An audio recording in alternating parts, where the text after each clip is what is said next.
생각해 보셨어요? 이게 얼마나 잘못된 제도냐면 실제로 있습니다. 1억이지? 주는 지역이 있습니다. 근데 이게 어떤 문제점이 있냐면 출산율은 늘었어요. 어떤 문제가 생깁니까? 출산율이 늘어서 지금 2025년인데 우리나라 예상은 지금 예전에 예상했을 때 2025년이 되면 우리나라는 초고령화 사회가 될 거라고 했죠. 초고령화 사회의 기준은 뭐예요?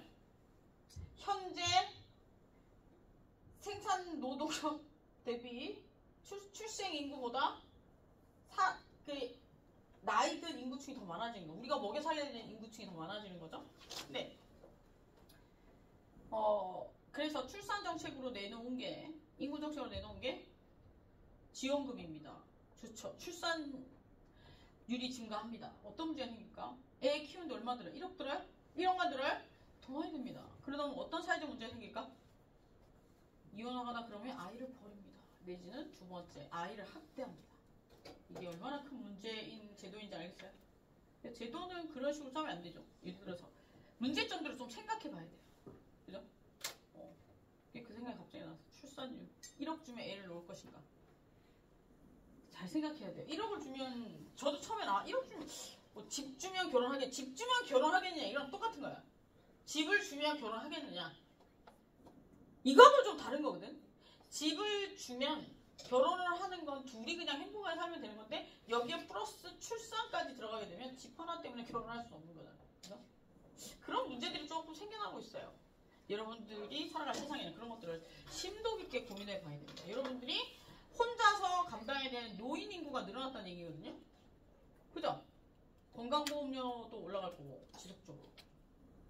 저는 혼자 사는데 건강보험료도 많고 심지어 병원도 한 달에 한 번도 채 가지 않는데 보험료도 많이 냅니다. 그래서 처음엔 되게 억울하게 생각했는데 뒤집어서 생각해보면 저는 조직 내에서 하지 말아야 될 짓을 많이 했습니다. 결혼도 안 했죠? 자녀도 놓지 않았습니다.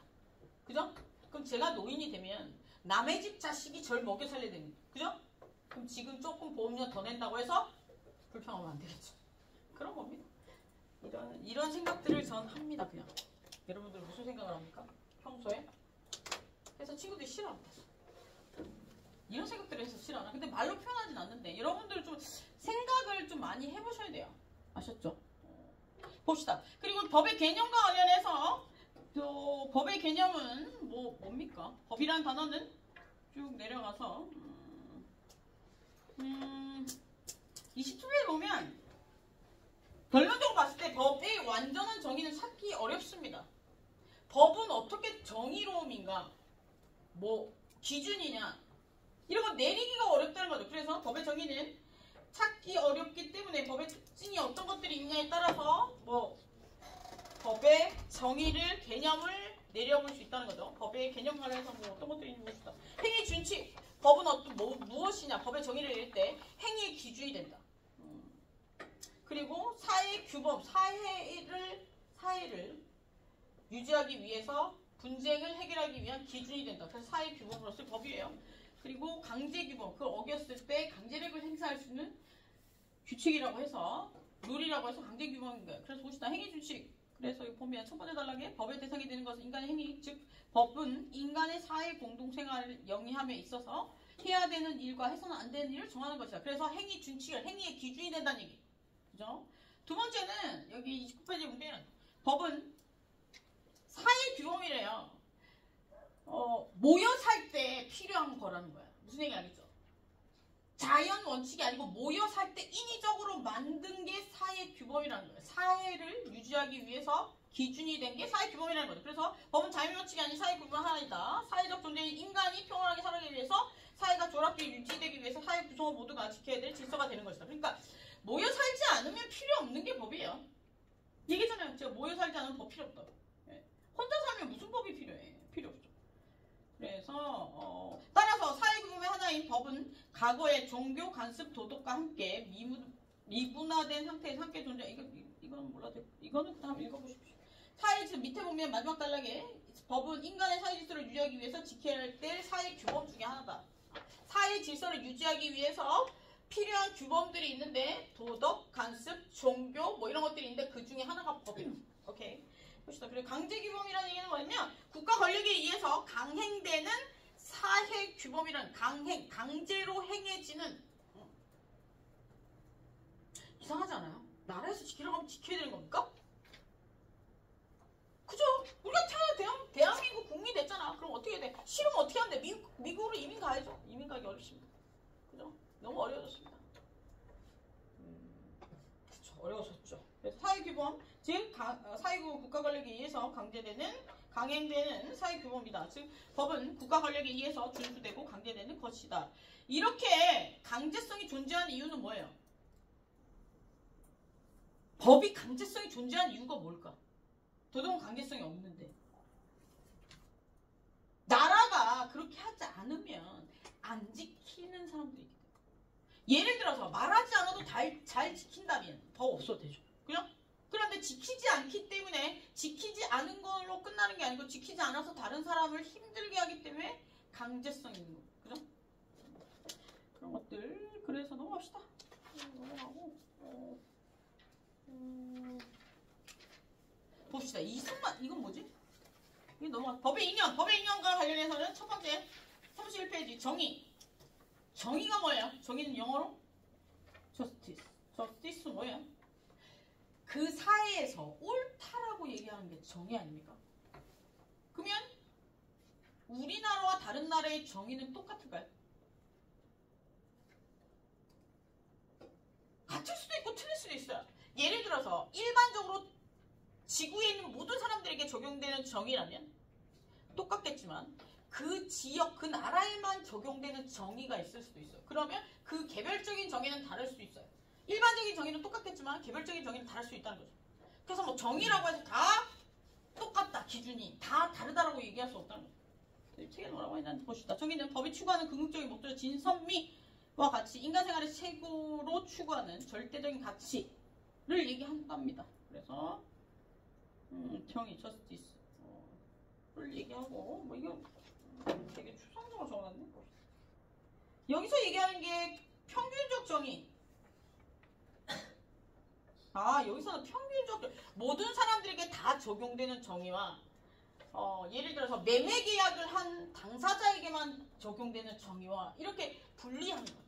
예를 들어서 조금 더 이해하기 쉬우려면 우리가 사회복지에서의 정의를 좀 생각해보면 사회복지의 일반적인 정의는 뭐예요? 모든 사람들에게 우리나라에 어떤 게 있어? 건강보험. 그죠? 근데 개별적인 복지는 어떤 것도 있어요? 개별적인 정의 실현. 노인, 노약자, 아이, 한부모 이런 사람들에게 개별적으로 적용시켜주는 정의가 개별적 사회복지죠. 일반적 사회복지와 개별적 사회복지는 분리되어 있다는 거죠. 그런 얘기들이 뭐 평균적 정의와 개별적인 정의 이런 얘기겠죠. 다른 정의의 개념이 달라질 수 있다는 거죠.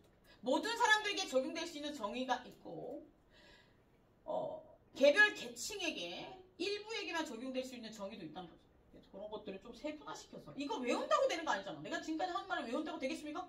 그죠? 이 외운다고 되는 게 아니라 인문학은요. 절대 하지 말아야 될 짓이 외우는 거예요. 물론 역사는 조금 외울 필요가 있겠지만 역사는 솔직히 공부하는데 많은 도움을 주진 않잖아. 그지? 주나? 제가 솔직히 역사를 못합니다. 학교 다닐 때 역사 시험만 보면 그렇게 점수가 안 나오더라고요. 그게 외워야 될 게 많아서 그런 것 같아요. 봅시다. 그리고 항목적성 보면 이게 배분적 정의, 평균적 정의와 배분적 정의 이해 한번 봅시다. 김평등은 애완견을 키우고 있었는데 며칠 전 새끼를 낳았대요. 그런데 어느 날 강아지가 유난히 작고 허약해 보였고 어느 어미가 젖을 줄 때까지 다른 강아지에 밀려 젖을 먹지 못했대요. 그런데 김평등은 그 새끼 강아지를 먼저 젖을 주고 극진히 보살핀 결과 다른 강아지들처럼 튼튼하게 성장했대요. 김평등은 어떤 정의의 관념을 지니고 있는 거예요? 소외된 계층에 대해서 잘 되게 도와준 배분적 정의. 일반적인 평균적인 정의가 아니고 배분적 정의를 실현하는 거죠. 얘를 진짜 기가 막히게 들어갔네. 뭐 강아지나 저도 한참 읽었어요. 도대체 뭘 얘기하려고 이렇게 하면 다 읽고 나니까 알겠네요. 그래서 일반적인 정의냐, 일반적인 평등이냐, 예를 들어서 배분적, 개별적인 정의 평등이냐 이런 것들을 생각해 볼 필요가 있다. 그래서 일반적인 평등이랑 그 배분적, 개별적인 정의가 똑같은 나라는 뭐야? 공산국가. 일반적인 정의와 개별적 정의가 다른 국가는 민주주의. 그렇죠? 사회복지를 실현하는 국가. 어떻게 보면 공산주의가 보편적인 사회복지를 실현하는 국가입니다. 똑같이 나눠주잖아. 같이 일하면 대가리 터지도록 일하면 뭘 좀 감당 한 개씩. 일할래요? 10시간 열심히 뼈 빠지게 일해도 10개야. 그냥 대충 해도 10개야. 그럼 사람들은 대부분 어떻게 되는 거야? 대충 하죠. 그러다 보면 어떻게 시장이 무너지고 나라가 가난해지는 거야. 그런 것들을 만약에 예를 들어 공산국가에서 그거의 문제점을 해결하면 사회주의만큼 공산국가는 좀 이상해. 사회주의만큼 완벽한 국가는 없습니다. 무슨 얘기죠? 사회주의에서 추구하는 이념과 사회주의의 문제점, 이게 문제점이 더 크기 때문에 문제가 되는 거지. 사회주의가 추구하고 있는 구조 자체는 문제가 안 됩니다. 그래서 사회주의 개념에 빠져가지고 허우적대는 법학자들이 있습니다. 근데 하나하나 생각하고 하나하나 생각 못하는 거죠. 이게 이렇게 안 되는 거예요. 무슨 얘기할지. 근데 민주주의는 어떤 거예요? 약간 이게 왔다 갔다 하지만 많은 사람들에게 기회를 주는 거잖아요. 그래서 사람들이 따르는 거죠. 그래서 대본적 정의, 그리고 한목적성이라는 건 뭐냐면 법의 한목적성이랑 법에 따라야 될 기준, 사회가 추구하거나 가치, 목적, 실현에 부합하느냐, 그 조직이 추구하는 바가 있을 거야. 그 바를 지금 그것을 이 법이 이야기하고 있느냐, 그 법의 목적에 맞느냐, 맞느냐, 목적이 합치되느냐 이 뜻이에요. 한목적성 어려운 말 아니야. 법이 한목적성, 그 조직의 한목적성에 맞느냐는 얘기는 그 조직에서 추구하고 있는 목적에 합이 되느냐. 합이 뭐예요? 맞다 이런 뜻이고, 반대말은 뭐지? 불합? 모르겠다. 어쨌든 그런 거예요. 어려운 단어가 좀 어려우면 한문을 찾아보고 이렇게 인터넷 검색해보면 한문이 나오잖아요. 인문학은 한문이 나오면 그 한문을 보고 그 글자를 한 번쯤 쪼개보면 한문을 외우라는 게 아니야. 그러면 그게 뭘 수냐? 한목적성 어렵잖아. 그 조직이 추구하고 있는 목적이 있을 거야. 그러면 그 목적에 맞느냐? 그러면 한목적성은 나라마다 다르겠지. 왜 그런 거야? 법이 그 조직이 추구하고 있는 이념은 뭐야? 예를 들어 처음에는 모든 나라가 추구하고 있는 정의가 똑같았어. 그런데 역사가 지나가다 보니까 그 개별적인 국가마다 추구하고자 하는 목적이 달라질 수 있다는 거야. 그러니까 조직마다 한목적성은 달라질 수 있다. 법의 한목적성. 이해돼요? 내가 어렵나? 이해되지? 안 돼? 옆에 친구는 이해할 것 같은데? 끝나고 물어봐. 이해했죠? 이해했어. 봅시다. 그래서 한목적성 그런 얘기고요. 그리고 법적 안정성이라는 건, 법적 안정성은 뭐야? 어떠한 권리는 보호되고 어떠한 경우에 책임이 추궁되느냐, 일반인들에게 확실하게 알려줘야 된다는 거야. 이건 되고 이건 안 되고. 그러면 법적 안정성을 가지려면 법은 어떻게 될까? 제도는 예를 들어서 제도나 법이 안정성을 가지려면 어떻게 돼야 될까? 내용이 명확해야 돼. 그죠? 두 번째, 많은 사람들에게 알려줘야 돼. 일반인들이 잘 이해하고 일반인들이 잘 볼 수 있게 이렇게 해야 되는 거야. 법과 제도는. 지들끼리 방구석에서 하면 어떻게 돼? 모르잖아. 그리고 어려운 말로 적어놓으면 어떻게 돼? 일반인은 모르잖아. 그러니까 문제가 생기는 거야. 그래서 법을 한글로 바꾸자는 얘기들이 많이 나왔는데, 한글로 왜 안 바뀌었을까? 나 이것도 생각해봤거든. 왜 안 바뀌었을까? 곰곰이 생각해보면 만약에 법을 한글로 바꿔, 그럼 많은 사람들이 법을 다 이해할 수 있겠죠. 그럼 법조인이 필요 없을 거야. 그지? 이게 첫 번째 문제점이고, 그 이기적인 생각 이거고, 두 번째 이기적인 생각 두 번째. 만약에 법을 한글로 다 바꾸면, 이해하기 쉽게 바꾸면 우리 다시 공부해야 돼. 학교를 다시 다녀야 되는 거지. 완벽하게 다 다시 다닐 필요는 없겠지만 이 정도 그런 것들이 필요할 거예요. 그래서 바뀌지 않지 않았을까? 그지? 법을 바꾸려면 조직을 운영하는 사람들의 뭐 이런 것들이 있어야 되는데 그 사람들이 새로운 모든 것들을 받아들일 그런 준비가 안 돼 있어서 그러지 않을까. 그리고 세 번째, 나라에 돈이 많이 들 거야. 어떻게 다 바꿀 거야. 그래서 한동안 시도했던 적은 있어요. 그래서 해낸 결과가 뭐야? 저희 때는 이 책이 예를 들어서 법적 안정성 한문이야. 그럼 법적 안정성 1안만 한글이야. 조사랑 입니다. 이런 거만 한글이에요. 전부 한문이에요. 전 심지어 이과였잖아요. 고등학교 때 한문을 하나도 안 배웠었어요. 와, 대박. 읽을 수 있는 글자가 없어. 요즘처럼 뭐 인터넷에 쓰면 바로 찾아주냐 그것도 아니에요. 5편 찾아야 돼. 한 페이지 30분씩 걸려. 그래서 심지어 저는 어떤 짓까지 했냐면 책을 뜯어먹으면 머릿속에 들어간다고 그래서 책도 뜯어먹고 이랬어요. 안 되더라고. 그래서 전략을 바꾼 거죠. 아, 이런 식으로 했다간 졸업을 못하겠구나. 수학적인 사고를 하자. 그래서 이제 조금 다른 사고를 한 겁니다. 인문학은 절대로 인문학처럼 공부하면 졸업할 때 치지 못합니다. 아셨죠? 네. 시험 준비하는 학생들은 더더군다나 인문학을 인문학처럼 공부하면 큰일 납니다.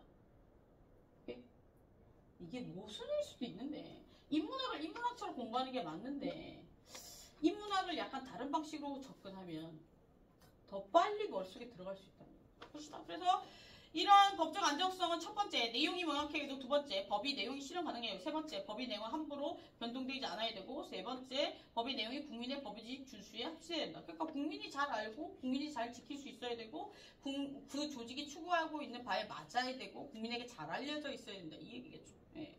그리고 법 인형 간의 상호관계. 법 인형 간의 상호관계는 법 인형이 충돌할 수 있지. 그지? 봅시다. 법의 이념은 한목적성, 법적 안정성, 정의 이런 것들이 있을 수 있는데 예를 들어 상호간에 충돌이 일어날 수 있다. 법 이념 간에 충돌이 일어날 수 있나요? 봅시다. 일제강점기 때 반민족 행위자에 대한 처벌이나 친일 행위자 후손의 재산권 박탈 등 소급입법을 실행함에 있어서 법적 안정성을 침해하고 있다. 예를 들어 그 다음에 검사가 범죄자를 공소 제기할 수 없는 공소시효 제도. 이건 넘어갑시다. 이건 넘어가고 이게 좀 공부하고 와서 돌아서 얘기하도록 할게요. 그리고 법과 규범. 요 예를 보면 좀 이해가 되려나? 사례 7 볼게요. 제2차 세계대전 당시 레지스탕스 초탕 임무를 맡고 있던 프랑스 군인 고문 살해했던 뚜비에는 1947년 국가반익죄로 사형 선고를 받고 복역 중 탈출하였고 20년이 지난 1967년 시효가 완성됐다. 그러나 피해자 6등은 1964년 제정된 X법을 근거로 해서 74년 뚜바에에 다시 고소하였고 결국 뚜바에는 반인조적 혐의로 종신형을 선고받고 이는 법의 이념이 법적 안정을 해치는 것이 아닌가. 이게 무슨 얘기야? 법적 안정을 해치다는 건 뭐예요? 법에서 국민에게 이야기하고 있는 것들과 다르게 공소시효가 끝났는데 그 사람을 처벌한 거죠. 어떻게 생각해? 법적 안정성을 해친 거죠. 법 이념으로 정의로 봤을 땐 얘를 처벌해야 되는데 얘를 살인자를 이건 좀 어려우니까 이렇게 생각해볼게. 지금은 살인의 공소시효가 사라졌지만 예전에 살인의 공소시효가 있을 때 20년, 뭐 15년 이렇게 있을 때 얘를 20년 동안 막 도망다니게 잡혔어. 그 사람을 처벌해도 안 해야 돼? 21년에 잡혔어. 20년 딱 지나고 하루에 걸렸어. 뭐 어떻게 해야 돼? 처벌해야 돼?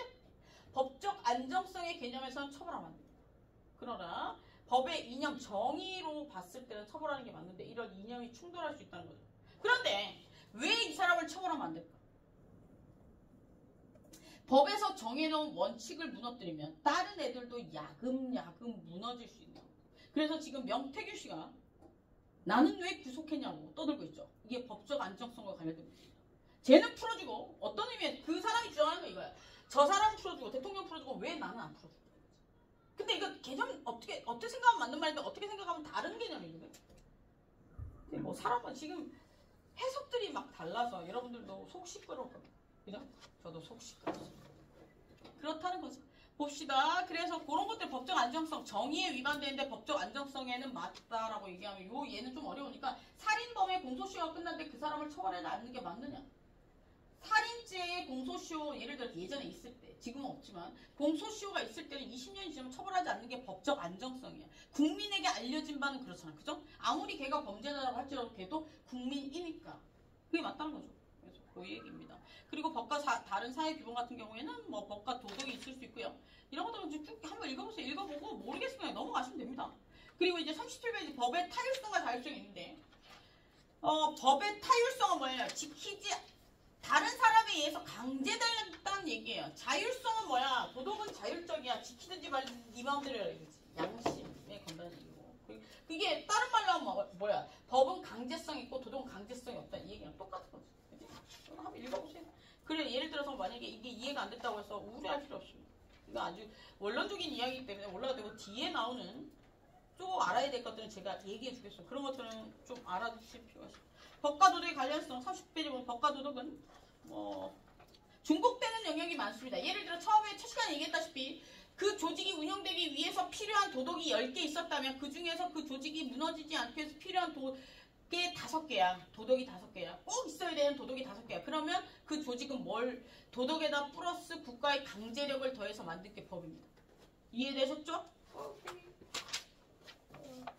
그리고 이제 41페이지에 보면 도덕에 반하는 법. 정의롭지 않지만 그 조직 내에 존재하는 법이 있다면 어떻게 할 것인가? 악법은 어떻게 할 것인가? 악법은 처음부터 만들어져 있던 건 아니라고 했어요. 그죠? 그 조직이 만들어지고 나서 조직 내에서 뭔가 모든 사람들의 공공의 이익을 위해서 존재하지 않는 법들이 생겨났어. 이미 그 법은 만들어졌어. 그러면 그 조직 내에 들어와 있는 사람 악법이라도 시켜야 된다는 거예요. 그래서 소크라테스가 죽은 거 아니야. 어떻게 하게요? 예를 들어서 악법이야. 그러면 굽혀야 돼? 아니면 죽어야 돼? 역사책에 남고 싶으면 죽으면 되고요. 행복하게 살고 싶으면 일단 그리고 어떻게 합니까? 탈출구로 찾아야겠죠. 비겁합니까? 저는 선생님들 예를 들어 가끔은 이게 선생님들 학교폭력 이런 거 선생님들 학교폭력에 잘 모르니까 가끔 한 1년에 한 번씩 수업 가는데 물어봅니다. 아이가 학대당하고 있으면 어떻게 해야 될까요? 아이가 다른 친구들에게 이런 학대를 폭력을 당하고 있으면 어떻게 해야 될까요? 그러니까 교육자는 신고해야 될 의무가 있습니다. 그런데 어떤 부작용이 있냐면 다른 사람들이 막 괴롭혀요. 제가 얘기하죠. 원래 법적으로라면 하라고 해야 됩니다. 그래서 제가 얘기했어요. 이거 하면 나에게도 너무 많은 타격이 오잖아요. 그래서 내가 선생님들한테 그랬어요. 이게 원래 정의는 원래 원칙은 해줘야 되는 게 맞는데 본인은 가족이 있고 본인도 생활을 해야 되니까 타협점을 맞아야 해요. 타협점. 어떤 타협점이 있을 수 있을까? 예를 들어 내가 우리 반에 여기 선생님들 학생들이 있을지 모르겠는데 우리 반에 어떤 아이가 아동학대나 친구들에게 이렇게 딸을 당하고 있어. 일단 나서면 어떻게 되냐면 요즘엔 아이가 한 명밖에 없잖아요. 학부모가 난리 납니다. 대가리 끄집고 싸우고 오면 욕하고 이런 것도 실제로 있을 수 있거든요. 그러면 실제로 때리거나 이런 것도 없더라도 막 스트레스 받아서 선생님들이 멘탈이 무너집니다. 어떻게 하면 될까? 학교 이름으로 신고하는 게 가장 좋습니다. 그래서 교장 선생님이 있는 거 아닙니까?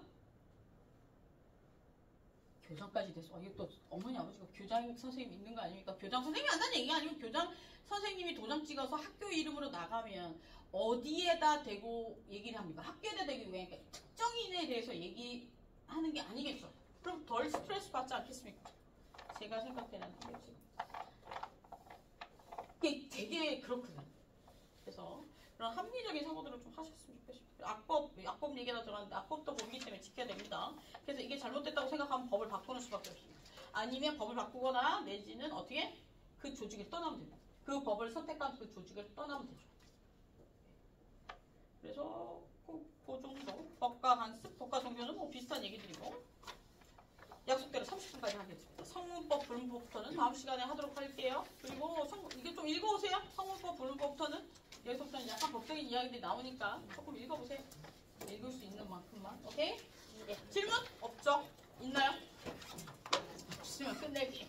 조심해서 하세요. 네.